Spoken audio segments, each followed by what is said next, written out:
Et voilà, c'est bien.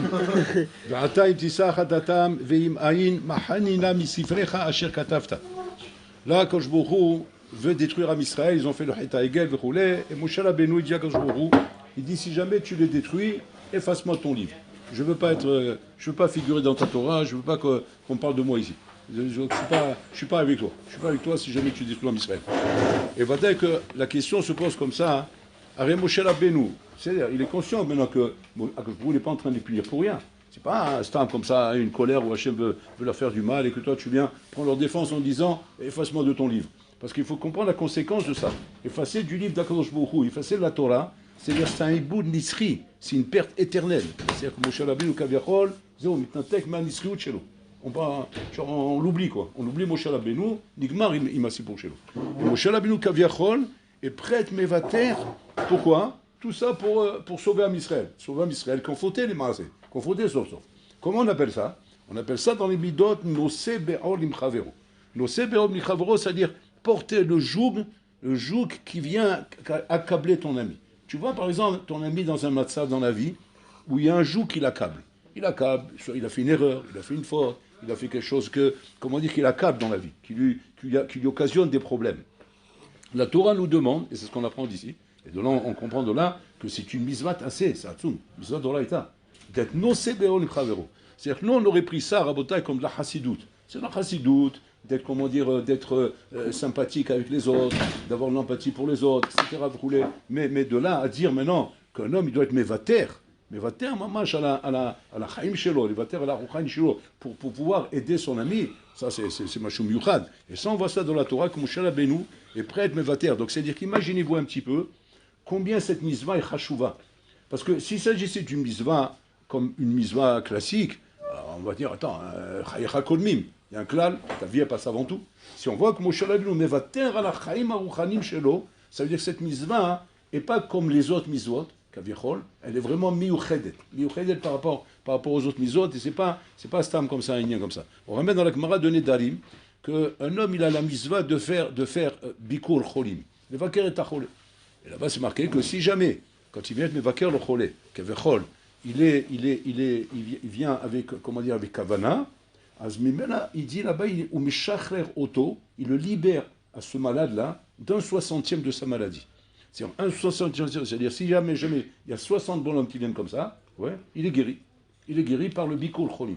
Alors, la Gemara pose la question, il dit quoi? Tu fais un S comme ça parce qu'on est venu du Vakeroto. Le bon, il est venu du Vakeroto, il a mis des bonbons, juste pour le rendre visite. Et comme ça, je vais à 60 ans. On va faire ça à chaque fois. Il dit non. La Gemara dit là-bas, il y a une condition pour ça. C'est que le bonhomme qui vient, ou mistaher alav kebesaro, comme si que maintenant lui il est malade à sa place. Donc ça veut dire que la misva de Bikur Cholim, c'est pas un Bikur Be'alma, c'est pas une visite comme ça Be'alma, c'est vraiment listaher alav, c'est-à-dire prendre à cœur le matzav du bonhomme au point d'être prêt à pleurer pour ça. Mamash lifkot azé. Et qu'à ce moment-là, quand le bonhomme mistaher alav, alors automatiquement, il prend un 60e de sa maladie. Et si on avait 60 bonhommes qui viennent comme ça, rien ne le bonhomme. C'est quoi ce sod-là? C'est quoi ce sod-là qui, lui aussi, fait partie du sod de Nosé Be'ol Imchavero? En quoi maintenant? Parce que je vais maintenant être Nosé Be'ol Imchavero, alors automatiquement je vais le sortir d'un problème. Parce que là, c'est dans le cas de la maladie, mais ça peut être comme ça dans chaque chose. Dans chaque chose. Un bonhomme, il a une galère dans la vie, ou n'importe quoi.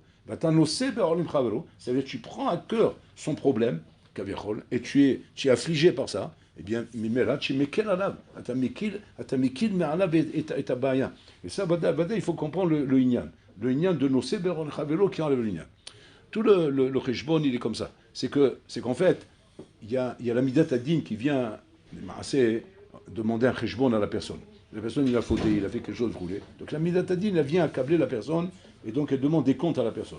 Et la midat adin, bien sûr, tovaat, mazé tovaat, elle réclame. Elle réclame que maintenant, on fasse le din. Et le din, s'il faut le punir, eh bien on le punit. S'il faut qu'il meure, eh bien il meurt. Ça, c'est la midat adin. Maintenant, cette midat adin, vadaï, normalement, il n'y a qu'une solution pour la calmer. C'est que le bonhomme fasse tchouva. C'est que le bonhomme, il fait tchouva, et la midat adin, elle se calme. Mais nous, on n'a jamais vu que maintenant, on peut arriver à la midat adin par le fait d'être nosé be'ol imchavero. Ça, c'est un nouveau moussa qu'on n'a jamais entendu jusqu'à maintenant. On a entendu que le bonhomme, choser betchouva, alors que le bonhomme, il est choser betchouva, le Rambam, il dit là-bas, c'est comme panim chadashot baoulekan. Mais c'est panim chadashot baoulekan, c'est pas le même bonhomme, c'est un autre bonhomme. comme il a changé complètement. Le bonhomme qu'on connaissait, celui-là il a fauté, celui-là il est chayav. Mais le bonhomme qu'on a maintenant devant nous, celui-là il n'a pas fauté, celui-là il n'est pas chayav. Ad kedeka. Ad kedeka que la tchouva rabotai, marchiv et adam kepanim chadashot. Comme si c'est une nouvelle bria, une nouvelle créature qui n'a rien à voir avec ce qu'il était, avec le bonhomme qu'il y avait là-bas. Et Mimela, le djinn il était sur celui-là, pas sur celui-là. Et comme celui-là, c'est un nouveau bonhomme, et là qu'il a mis, le djinn automatiquement est acquitté. Ça, c'est la tchouva. Et maintenant, comment ça marche? Comment on va comprendre que dans l'Ose Be'ol Mchavero, où j'ai exactement le même problème? C'est-à-dire quoi? J'ai un dîn. Et le bonhomme Lechora, lui, il n'a pas fait de choix. Il n'a pas fait de choix. Mais que maintenant, parce que moi, je suis Ose Be'ol, alors mais maintenant, je vais être Mekel, Me'alam et Tadin. C'est ce qu'on parle ici, Rabotai. C'est que Moshe Rabbeinu, qu'est-ce qu'il veut maintenant? Il veut être Mekel et Tadin chez l'Am Israël, qui ont fait le Chet HaEgel. Am Israël, Rabotai, apparemment, n'ont pas fait de chouva. Parce que s'ils avaient fait de chouva, bon, alors là, il ne veut pas dire, laisse-moi, je vais les exterminer. Bon, alors là, il ne me dit pas, je vais exterminer quelqu'un qui a fait de chouva. S'il a fait de chouva, Hachem Mochel à la volonté chez nous. Et là, de quoi on parle? On parle que les Israël n'ont pas encore fait de chouva. Et bon, alors là, il veut maintenant les éliminer. Qu'est-ce qu'il fait, Moshe Rabbeinu? Moshe Rabbeinu, maintenant, il voit que quoi? Que la tchouva n'est pas les maasé. Alors, comme elle n'est pas les maasé, donc le din d'Akadosh Baruch Hu va les accabler, va les massacrer. Il vient, il dit, c'est-à-dire quoi? Qu'est-ce qu'il fait? Il fait Nosé Be'olim Pravero. C'est-à-dire, comment de cette manière-là, tu vas pouvoir maintenant acquitter le din? Vous avez compris la question? Bishlama, que tu dis qu'on acquitte le din parce que tu as fait tchouva, panim chadashot baoulekan. Alors à ce moment-là, effectivement, c'est-à-dire c'est pas le même qu'a fauté, c'est un autre bonhomme. Mais quand tu nosé be'olim pravero, comment tu vas avec ça dire que je vais enlever le din? Enlever le din de quoi? Le bonhomme il a pas fait tchouva avec là. Alors ça, on apprend à Isodatun d'ici Rabotai, que nosé be'olim pravero, étant donné qu'en Israël nous sommes à Revim Zelazé, on est à Revim Zelazé Rabotai, donc nosé be'olim pravero amène forcément à ce que on est lié l'un avec l'autre, et ce que l'homme il est capable de faire pour lui-même, l'autre il est capable de faire pour l'autre. Ça assume, c'est-à-dire qu'il prend le problème de l'autre à cœur, au point de s'affliger lui-même, okay? Et le fait que maintenant, moi je suis affligé par rapport à ce problème, je peux arriver avec ça, Rabotai, à Pachout, à calmer la midatadine, à apaiser la midatadine. Parce que la midatadine, qu'est-ce qu'elle demande? La midatadine, Pachout, elle réclame. Elle réclame quoi? Elle réclame le din, par rapport à la faute qui a été faite. Tov. Maintenant, normalement, la pachoute, c'était de dire quoi? Ben, le bonhomme qui a fauté, il doit faire tchouva. Et de cette manière-là, il va calmer le din. Mais maintenant, d'aller dire un chidouche pareil, que l'autre, qui est son ami, qui est nosé be'ol imto, et que lui, maintenant, il s'afflige, au point maintenant que le midatadim kaviachol a eu ce qu'elle réclamait, et que grâce à ça, ça va acquitter le bonhomme en face, ça va être douche à tsoum, ça. Ça va être douche. La Gemara dans Baba Batra, elle ramène le inyan qui ressemble à ça. C'est marqué là-bas comme ça. Si par exemple le bonhomme, il a un verger, il a des arbres, et là maintenant il a un arbre chez Perot Noshrim, à Perot Shelo Noshrim, c'est-à-dire comme la hol, il a ses cheveux qui tombent, oui, il devient Kartas, ouais, Fartas, Taras Boulba. Il est devenu Taras Boulba parce qu'il a une calvitie, comment on appelle ça? Hein? Une calvitie, bon, il n'a plus de cheveux. Il a perdu ses cheveux, oui. C'est Bob Dylan, il avait une mèche, il a tout perdu. Donc maintenant ça, hein, c'est dans la tête. Maintenant, il y a dans l'arbre, tu as le même problème. Tu as des arbres chez Perotav Noshrim. Ces fruits, ils tombent, il ne tient pas sur l'homme. Comme l'autre, il perd les cheveux. La Gemara dit là-bas, le bonhomme, il doit accrocher un ruban rouge autour de l'arbre. Ouais, pas pour la NRA comme ils font les Tunisiens, mais il doit accrocher un ruban rouge raboté autour de l'arbre. Pourquoi? Pour inciter les gens qui passent à côté, à s'affliger sur l'arbre. À s'affliger sur l'arbre. Pourquoi? Qu'aider la sed be'olim chavero. Tu vas dire, attends, quel rapport? T'imagines-toi aujourd'hui, on passe dans la rue comme ça, on voit un arbre avec un ruban rouge, et on va se mettre maintenant à s'affliger. Ouais. Combien on est capable de s'affliger? Combien on est capable de prendre ça à cœur? Je comprends bien que le bonhomme à qui l'arbre appartient, hein, il est affligé. Pourquoi? Parce qu'il a travaillé dur et sec pour cet arbre. Mais maintenant, il voit cet arbre, le qu'il est en train de mourir. Alors lui, il a la peine, c'est normal. Mais un bonhomme qui passe à côté, regardez, ça nous montre un peu, dit le Havetz Chaim, regarde un peu la Yeridat à Dorot qu'on a ici. Regarde un peu la Madriga des Dorot qu'il y avait avant, et le Matzav du Dor comme on est aujourd'hui. Comme aujourd'hui, Rabotai, qu'on est insensible, que même si tu mettais 10 rubans rouges là-bas, personne ne réagirait. Et qu'est-ce qu'il dirait? Bon, kapar alay, que cet arbre va mourir. Mais personne ne va se mettre à pleurer ou à s'affliger parce qu'il voit un arbre en train de perdre nos shrim. Alors qu'à l'époque, un bonhomme il passe à côté, il voyait un bonhomme, allez-nous son main comme ça, alors allez-nous, il se mettait à pleurer. Il se mettait à pleurer devant l'arbre. C'est-à-dire quoi? C'est-à-dire qu'il y a ici un Rabotai, dans Am Israël, un moussa qu'on appelle Revim Zelazé, au point que le problème que Rouven il a, doit être le problème de Shimon. et que si Réhouven n'arrive pas à corriger le problème, mais que Shimon prend à cœur le problème, Shimon Pachout, oser les Réhouven, Baba Yachelo. Il aide Réhouven dans son problème. Regardez comment c'est Atsoum en bataille. Et ça, moi, je me rappelle de ça. Je me rappelle à l'Echivex, en bataille. C'est une anaga naturelle qu'on avait, mais quand on lit comme ça, on se rend compte un petit peu là, le niveau que ça représentait. Mais on ne se rendait pas compte là-bas. On ne se rendait pas compte du niveau que ça représentait à bataille. On avait systématiquement, entre nous en bataille, que quand on voyait par exemple un Bachour chez l'Omitrazek, il était un peu khalaj dans son imoun, il avait un peu dit ça, l'Omitrazek, l'Olertov. Ben, on prenait à cœur et on priait très fort en bataille, comme si c'était mon frère, que Moshe Zahir Sheli en bataille. Et on voyait des résultats grâce à ça. C'est-à-dire qu'il y avait un Nosé Be'olam Chavero. Bon, c'est pas étonnant, c'est Rafrakin en bataille. Rafrakin, c'est le Hafez Chaim. Le Hafez Chaim, quand il y avait la guerre, il dormait par terre. Il avait déjà à ce moment-là plus de 85 ans. Il dormait par terre. Sa femme lui dit, mais tu ne peux pas dormir par terre, tu es âgé. Le docteur, il dit, je peux pas. Il dit, je peux pas dormir dans un lit si jamais mes frères sont en train de se battre et sont en train de mourir. Comment je peux dormir dans un lit normalement? Me couvrir avec une couette, la tête sur l'oreiller, comme si rien n'était, alors que mes frères sont en train de se battre et sont en train de mourir. Pourquoi toi, tu crois que là-bas, ils dorment sur un matelas là-bas? Tu crois que là-bas, ils sont couverts avec une couette? Tu crois qu'ils ont un oreiller pour mettre la tête? Ils dorment dans la rue. Ils dorment par terre. Ils dorment dans les conditions les plus pourries. On ne peut pas imaginer un bataille. Ils n'ont pas le silence total comme ça, tranquille, avec le bruit des oiseaux. Ils ont le bruit de l'artillerie là-bas, c'est pas les oiseaux là-bas. Là-bas, c'est les tirs, c'est les nountes, c'est les hebel, c'est les scuds, tous les trucs, tout la bouche que les Arabes ils ont pas sur eux. Et les bruits, et le truc, et l'absakot, et les peurs. Et comment alors tu peux dormir sur un lit normal? Le Hafez Chaim en bataille, Ravakin témoigne sur lui que pas juste que dès qu'il y avait un tsar, n'importe quel tsar qu'il y avait autour de lui, à la makom, il se privait de dormir sur un lit, il mangeait plus normalement. Pourquoi? S'associer au tsar de l'autre en bataille. Et ça, c'est une mitzvah d'Oraïta. Une mitzvah d'Oraïta qui est en vérité, une des forces principales de Ham Israël. C'est la force principale de Ham Israël en bataille. C'est la sed be'ol imravero. Et ne pas, chaz shalom, attraper la maladie qu'on a attrapée chez les goïms. Parce que cette maladie-là, de ne pas être nocé be'ol où on l'a attrapé à bataille? Ben, chez les Frangaouis, chez les Français, là-bas, on l'a attrapé cette maladie. Ou bien chez les goïms, quoi. Chez tous les goïms, c'est comme ça. Mais en France, c'est comme ça, c'est à doigt. En France, c'est quoi? C'est chacun pour soi, Dieu pour tous. C'est-à-dire quoi? L'autre, il peut mourir à côté. Moi, je suis tranquille chez moi. Il peut aller mourir là-bas. L'homme rien, l'autre, il peut. Que ça peut me faire à moi qu'il a des problèmes, que ça peut me faire à moi qu'il a des soucis, que ça peut me... Bah, chez l'autre. Aïkar, que chez moi, tout va bien. Ça, c'est quoi? Il s'en bataille. Un juif, un juif en la makom, il doit être soucieux de savoir que maintenant, qu'il voit quelqu'un qui a un souci, qui n'est pas bien, roulé, tu as un barreau, tu ne peux pas forcément aider. C'est pas toujours qu'on peut aider à Botan, on n'a pas forcément toujours les moyens de pouvoir aider quelqu'un, mais tu dois être nocé béol, avoir de la peine, pleurer, se soucier pour ça à Botaï. Et ça, à Botaï, c'est le yesod même du rapport entre nous, qu'on doit avoir entre nous à Botaï. Et Moshe Rabbeinu nous donne la leçon, il nous apprend, il dit à Kadosh Baruch Hu, tu prends continue à se faire shelcha. C'est si jamais tu vas toucher un cheveu de ces juifs-là, de qui il parle? Il n'est pas en train de parler à Botaï de tzadikim. Il parle de bonhommes, kaviachol, rechaim, de bonhommes qui ont fait une averaïs, ils ont fait avodazara, giloyar et yoshfichu damim. Et il vient Moshe Rabbeinu, il dit non, tu touches pas, tu me prends côté. C'est-à-dire que je ne suis pas prêt à ce que tu vas les effacer de la terre. Un d'avoir cassé. Mais un d'avoir cassé, tu les effaces. Et donc il prend à cœur à Botaï, une achinami d'être nocé be'ol. C'est-à-dire que le Midatadine, il fait ce qu'elle veut. Bon, l'Olam, il doit punir. Mais en fait il est nocé be'ol à Botaï. Et ça, c'est Botaï que c'est une chose sur laquelle, après 120 ans, on nous demandera des comptes à Botaï. On nous demandera des comptes. Combien tu as été nocé be'ol imachaver shilcha? Combien, quand tu étais à l'Yeshiva, tu voyais un barou qui n'était pas bien, qui avait un problème pour lui, combien tu étais nocé be'ol?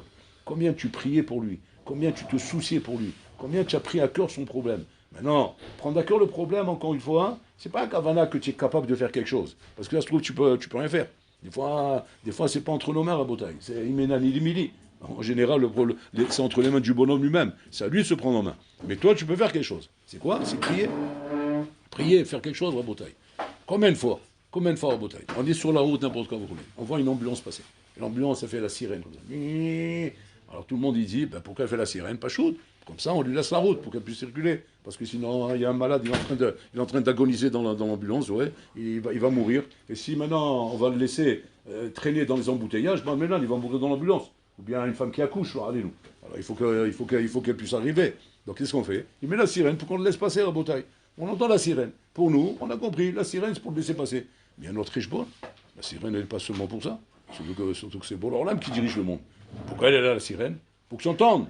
Et alors quoi? Eh bien, j'ai entendu, alors quoi? Moi, je peux rien faire, moi. Moi, je suis dans le bus, c'est le chauffeur du bus, il faut lui dire à lui d'avancer.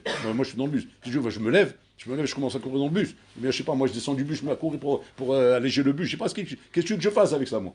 Comment tu veux que je fasse? Pourquoi tu entends la sirène? Mais je sais pas. Comment je sais pas? Tu dois lire des télim, tu dois dire Fouach les mains, tu dois prier pour le bonhomme qui est dans l'ambulance ici. Que quoi? Que peut-être il est en train de mourir. Et avec tes prières, il va être sauvé. Comment il va être sauvé? C'est le Nosébéol, la bataille peut avoir la force d'être mévatil indigne. Nora Bayom, va savoir. Peut-être grâce à ta prière là maintenant, le bonhomme il a été sauvé.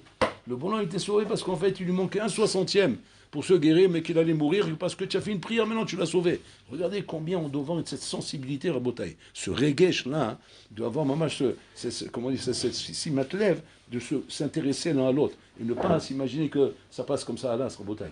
Combien de prières on fait Rabotaï pour les Jouim qui sont là-bas à Gaza? Est-ce qu'on prie pour eux, hein? On prie pour eux. Tu sais ce qui se passe là-bas? Alors allez-nous. Ces jeunes filles-là qui sont violées tous les jours. Tous les jours, elles sont violées. Il est sorti de Gaza, elle a témoigné comment le Bzrob des Arabes, mamash, ils les prennent, ils les violent avec le revolver sur la tête. Comme ça. Une est sortie, qui a été libérée là-bas, elle est passée comme ça, elles lui ont fait une interview, et elle a témoigné. Elle a témoigné qu'elle a vu comment elles sont violées en beauté. Tu penses à ça. Tu peux ne pas prier. Tu peux ne pas prier à Kadosh Baruch Hu qui sauve ces gens-là, qui Hachem il les aide, rouler. Sinon, bah, maintenant, ça s'appelle Arzari. On appelle ça Arzari. C'est quoi Arzari? Arzar, comme s'il dirait Volve. Arzar, un frère étranger. C'est-à-dire qu'en fait, c'est ton frère, mais tu es étranger à lui. Étranger à lui, c'est-à-dire, je ne me préoccupe pas de lui, c'est son problème. Moi, je ne connais pas, moi, je suis pas là-bas, moi. Moi, je suis pas, comment tu es pas là-bas? Mais c'est ton frère. C'est un crime, aujourd'hui, le dor à Botaï, c'est un dor où la communication est comment dire, est nafouts. Elle explose, la communication. Et dans la communication, on sait tout ce qui se passe. À l'époque, les gens ne savaient pas forcément tout ce qui se passait, donc il fallait mettre au courant. Aujourd'hui, on sait tout ce qui se passe, on entend Rabotaï.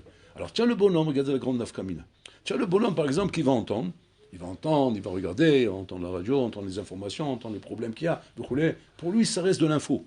Ça reste de l'info. Hadashot, on entend les Hadashot. Voilà, ils ont dit ça. Maintenant, tu dois te poser une question.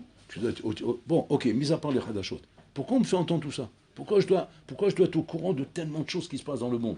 Alors que les marasés, ça ne me concerne pas, moi. C'est pas moi qui va faire la pluie et le beau temps. C'est des trucs qui ne sont pas entre mes mains. Ben, tu fais la pluie et le beau temps. Parce que ce qu'il faut savoir à Botaï, plus que la politique, plus que tous les anagotes qu'il peut y avoir dans le monde à Botaï, de savoir maintenant comment on gère des problèmes dans le monde, plus que les guerres, plus que les menaces, plus que tout ce que tu veux, plus que les intérêts internationaux. Il y a plus fort que ça à Botaï. C'est quoi? C'est les prières de l'individu. Les prières qu'un bonhomme il fait à Botaï peuvent faire bouger des choses dans le monde que rien au monde n'arrive à faire bouger.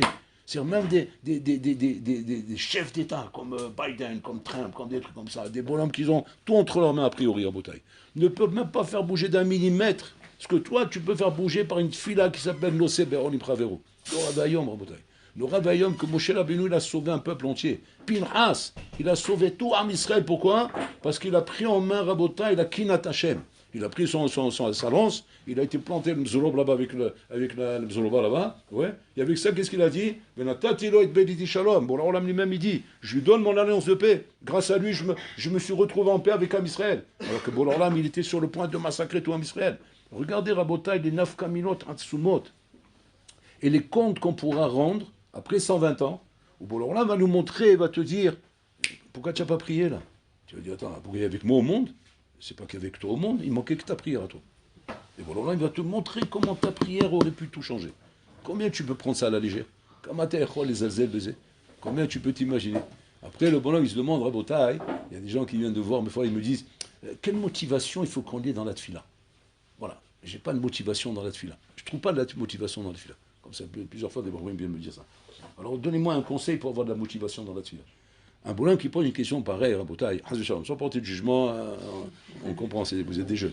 Mais ne pas avoir de motivation de la tfila, c'est n'avoir rien compris à la vie. Ne pas avoir de motivation de la tfila, c'est n'avoir rien compris à la vie. Le Hazouish, il dit comme ça. Que tu n'aies pas de motivation dans le limoud, ça peut se comprendre. bien que c'est pas normal. Mais on peut comprendre encore. Pourquoi? Bon, il faut du hamal. Et le hamal, des fois, on n'a pas toujours la pêche d'avoir du hamal. Donc ça, on peut comprendre. Mais que ça aussi, on ne comprend pas. Parce que le limoud, il est matok. Donc, bon, disons que, comme il faut du hamal, on peut comprendre. Mais la tfila, mais ça ne relève pas d'avoir du goût, pas du goût. Ça relève de pikour nefesh, la tfila. La tfila, c'est pikour nefesh, ba'olam. S'il n'y a pas de tfila dans le olam, barmenan, le olam, il est détruit. Le monde, il est détruit, rabotai. La tfila, c'est la seule chose, il dit le Hazonish, qui arrive à calmer la midatadin. C'est-à-dire que là où, a priori, les ma'asim n'arrivent pas à calmer la midatadin, parce qu'il n'y a pas assez de tchouva, il n'y a pas assez de cheshbon en effet de chacun, il y a une chose qui peut calmer la midatadin. C'est quoi? C'est la tfila. C'est la tfila que quoi? Que Nachilami, qu'on vient raboter avec mitranel, ifle bon l'olam, et on vient supplier Hachem d'avoir rahmanout pour Am Israël. Ça calme la midatadin. Pourquoi? Parce que la midatadin, ils sont sensibles. Ils sont sensibles. Mais il y a une chose que la midatadin ne supporte pas, c'est quoi? C'est qu'on est insensible. Il dit comment? Vous faites des bêtises, faites des averot, faites ça, et en plus vous êtes insensible, vous n'avez même pas de réaction. C'est un peu comme si maintenant le papa, il rentre à la maison, et la maman raconte au papa et lui dit, tu sais aujourd'hui, c'était l'enfer avec les enfants. Bon, alors qu'est-ce qu'il fait le papa? Il va dans la chambre pour chercher la matraque. Ouais, chercher la matraque pour commencer à leur donner une petite fessée. D'accord? Maintenant, imaginez-vous qu'à ce moment-là, les enfants là, pendant qu'ils cherchaient la matraque, ils sont en train de rigoler. Ils sont en train de rigoler. C'est-à-dire qu'ils sont en train de blaguer là-bas, vous voulez. Genre, ils sont en train de faire des paris entre eux. Tu crois qu'il va venir? Tu crois qu'il va venir? Tu crois qu'il va venir? Il ne va pas venir. Je connais, il s'énerve, mais en fait, il ne fait jamais rien. Et le papa, il entend ça. Mais tu imagines? C'est-à-dire, même s'il y avait une avamina que peut-être il ne va pas vous toucher, mais rien que pour ça, il va vous éclater avec la matraque. Rien que pour ça. La midatadine, c'est pareil. Pareil, Rabotai. Quand la midatadine, Rabotai, elle voit qu'il n'y a pas une étorérou d'en bas. Il n'y a pas un éveil d'en bas. Par rapport à un problème qu'il y a dans le monde. Il y a un malaise, il y a un problème dans le monde. Tu vois bien que la midatadine, elle est tendue. Et que maintenant, il n'y a pas une étorérou d'en bas. Alors, étorérou, c'est soit à faire tchouva. Maintenant, tchouva, il n'y a pas. Les gens, ils sont endormis, malheureusement. S'il n'y a pas une étorérou de tefila, mais tu rigoles, quoi. Le monde, il tient avec la tefila. C'est d'avoir shomer beroumo shel olam. Quand tu fais ta amida, tu te dis comme ça, voilà. On me donne maintenant, on va dire, 7 minutes selon le Magen Abraham. Ouais, l'amida, c'est 7 minutes selon le Magen Abraham. On me donne maintenant 7 minutes, pas shoot, que de la vatel et amidatadin shish ba'olam. Pense à ça, rien que pense à ça. Tout de suite, tu vas te dire, attends, il n'y a pas rien d'avoir casé pas très chic dans la tefila. De moi dépend la midatadin. Et que maintenant, tu te dis, Ani achrayalze, je suis responsable de ça. Pourquoi? Parce qu'il y a tellement de dinim dans le monde, il y a tellement de problèmes. Je me dois maintenant, même si maintenant ma tête est ailleurs, même si maintenant j'ai des problèmes, ben toi aussi tu es concerné par le din. Alors peut-être que tu dois aussi prier. Et donc ces choses-là, Rabotai, il faut savoir que c'est d'avoir Mama chez Omed, Birlomo chez Rolam, et que Moshe Rabbeinu nous donne l'exemple quand lui-même il a dit, c'est-à-dire il me va taire à la chaim shelo. Pour ça, pour sauver Am Israël. Alors, comment nous écrivons Mama chez